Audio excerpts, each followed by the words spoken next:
तुम्हें मिलेगा लाइन मत मारो। तुम नहीं मिलोगी तो मर जाऊंगा पारो। अरे बात क्यों नहीं समझते हो? धोखा तुम्हें मिलेगा लाइन मत मारो। तुम नहीं मिलोगी तो मर जाऊंगा पारो। तुम कहो तो तुम्हारे लिए भाभी को समझाऊंगी।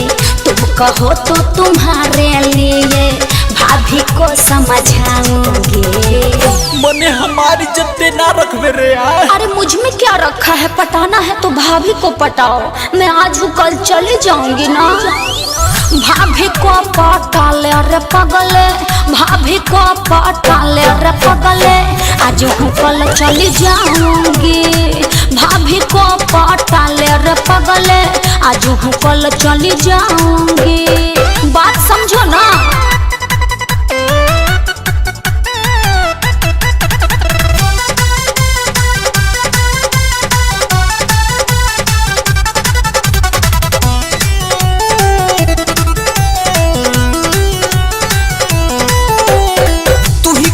जान हमारे कैसे तुहरा भुलाई बहो।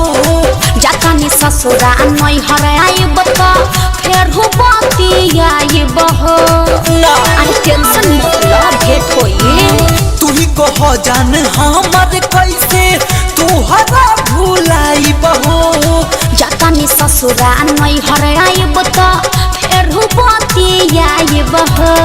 रखेगी खुश तुमको वो, मैं उसे कहा जाऊंगी। रखेगी खुश तुमको वो, मैं उसे कहा जाऊंगी। अरे हम मर जाएगा रे तोरे चलते, बताओ। अरे ना हो, मत मरो। फांसी चढ़े बका तू हमरा आए बोलो। भाभी को पटा ले रे पगले, भाभी को पटा ले रे पगले। आज कल चली जाऊंगी।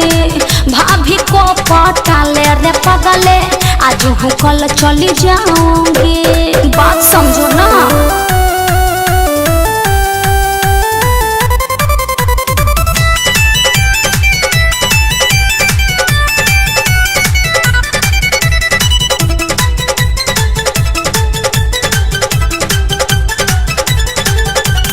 शादीशुदा है सुनो, उनमें रिक्स नहीं होगा। भैया के साथ सुनो अपना कर रही हो धोखा। बात भी समझा करो। शादीशुदा है सुनो, उनमें रिक्स नहीं होगा। भैया के साथ अपना सुनो कर रही हो धोखा। धीरज दीवाना सैलेस प्रेमी को उदास ना देख पाऊंगी। धीरज दीवाना सैलेस प्रेमी को उदास ना देख पाऊंगी। ए सुन, तोरे चलते हम जहर खा ले, कसम मरता हो तनी सुन। अरे हो दादा ऐसा मत करी है बाबू। सुना, भाभी को पटा ले रे पगले, भाभी को पटा ले रे पगले। आज कल चली जाऊंगी।